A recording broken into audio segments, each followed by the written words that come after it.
Hello po sa inyong lahat mga ka-crypto. Ako po si Pinoy Crypto Trader at sa video na ito ay atin pong pag-uusapan ang aking technical analysis dito kay Baby Dogecoin ngayon pong March 12 taong 2024. At base po sa aking analysis dito gamit ang ating daily chart time frame ni Baby Dogecoin ay mukhang makakaranas po ito ng correction dito sa ating support line dito sa 28.33. Yan, mukhang babagsak po siya rito. Ngunit kapag umabot po siya rito ay gagamitin po niya ito na springboard or launchpad para muling akyatin at subukang basagin ang resistance line po natin dito sa itaas na nasa 37.65. At ayan, bago po tayo magpatuloy ay nais ko lamang po munang bigyang linaw ang aking disclaimer kung saan ang nilalaman po ng video na ito ay hindi po ito isang financial advice. For education and information purposes lamang po ang layunin nito. Maliban po dito ay nais ko na rin pong magbigay babala na wala pong kahit anumang group chat ang Pinoy Crypto Trader. At ayan mga ka-crypto, bago po natin ipagpatuloy ang pagti-technical analysis dito kay Baby Dogecoin, ay check po muna natin ang mga bagong balita na may kaugnayan po rito kay Baby Dogecoin na aking pong nakalap. At ayan, ang source po natin dito ay Today Q News. Yan, kung saan ay sabi rito ay will Bone, Ladies and Baby Doge be listed on Binance. Yan. Kasi si Binance ay nagsasagawa po ngayon ng voting poll. Yan. Kung saan ay kasama po sa listahan itong si Baby Dogecoin. Yan. Maliban kay Baby Dogecoin ay si Bone, si DAO, si iDoge, GF, Apex, HMX, OneCut at saka marami pang iba. At ito po yung syempre yung mananalo o yung may pinakamataas na boto, ayan po yung mga pipiliin ni Binance para ilista sa kanilang tinatawag na platform na Binance Futures Next. Kaya ayan, nag-umpisa na po yan, ilang mga araw na ang nakakalipas pero hindi pa natin alam kung hanggang kailan po ito magtatapos. At yan yung third choice po na pagpipilian. Ayan, sa mga listahan na ito ay si Baby Dogecoin. Ayan, Baby Doge. At sa kasalukuyan ay nito lamang na ayan, nung nailabas po ang balita na ito, ay siya po ang nasa top 4. Ayan, top 4 po siya. At may nakakuha po siya ng total vote na 65,449. Ayan, so yung second po ay itong si Ladies na may total votes na ayan, ang taas ng agwat. Ayan, ang laki po ng agwat nila kay Baby Doge. Ayan, nasa 116,055 yung kanyang total votes.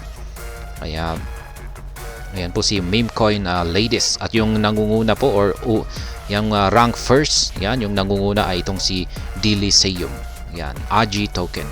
Meron po siyang total votes na 154,655. Kaya, ayan, yan po si Baby Doge ay yan, sa tingin ko ay malamang ay baka makakapasok po siya kasi mataas naman po yung count na kanyang vote. At dito naman po sa kanilang X account ay ito po yung kanilang latest na tweet.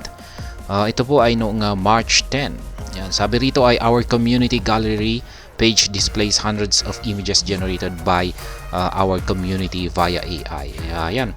Marami raw po silang yung kanilang gallery page ay punong-puno ng mga images or larawan ng mga larawan po ni Baby Dogecoin. At ito po ay mga ginawa po ng artificial intelligence.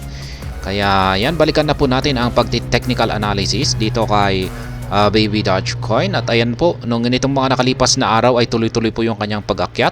Pero nung bumangga po siya sa resistance line natin dito sa 37.65 ay mukhang yan, hindi po niya kinayang lampasan ito. Nagpapakita po na may matinding selling pressure po rito sa 37.65 na resistance line natin. At dahil po dyan ay mukhang makakaranas po ng correction or retracement itong si Baby Doge dito po sa support line natin dito sa 28.33 at posibleng dito po siya tatalbog at yan, makaka-recover para muling subukang basagin ang resistance line natin dito sa 37.65 sa ikalawang pagkakataon. At kung pag nagawa niyang basagin yan ay dyan po siya magpapatuloy sa kanyang pag-akyat. Yung ating Hall Street indicator dito ay ayan, nagpapakita po ito ng signal na uptrend naman po itong si Baby Dodge. Yan, yung kanyang overall market condition ay uptrend. Ibig sabihin ay tuloy-tuloy po yung kanyang pag-akyat. Maski nakakaranas po ito ng correction or consolidation, ay pansamantala lamang po yan or short term lamang po yan. At sa bandang huli ay magpapatuloy po ito sa kanyang pag-akyat. Kaya yan po, yung ating QQE mode indicator naman ay wala pong pagbabago sa pwersa ng ng mga bulls dito kay Baby Dogecoin. Kapag ganyan po na pantay-pantay at kulay green ay ayan, walang pagbabago. Kaya yan po ang aking analysis dito kay Baby Dogecoin dito sa ating daily chart time frame. Malamang sa mga susunod na araw ay yan, patatamaan po niya siguro itong 28.33 na support line natin at gagamitan po niya ito na springboard or launchpad para maka-gain or makaipon ng sapat na pwersa para siguro sa ikalawang pagkakataon na babanggain niya ang 3765 na resistance line natin dito ay mababasag niya ito or tatagos na siya rito. At ayan ang aking technical analysis update sa araw na ito dito kay Baby Dogecoin. At ayan, hanggang dito na lamang po tayo sa video na ito. Sana po ay inyong nagustuhan ang aking paliwanag dito. Kung inyo po itong nagustuhan, pakiclick lamang po ang like button nito. Para naman po sa mga bago lamang dito, kayo po ay aking inaanyayahan para mag-subscribe. Pakiclick na rin po ang bell icon nito dahil ito po ang siya magsisilbing notification nito sa mga bago kong videos na akin pong ina-upload sa aking YouTube channel na ito. Marami pong salamat sa panunood. Ingat po tayo lagi at God bless po sa ating lahat.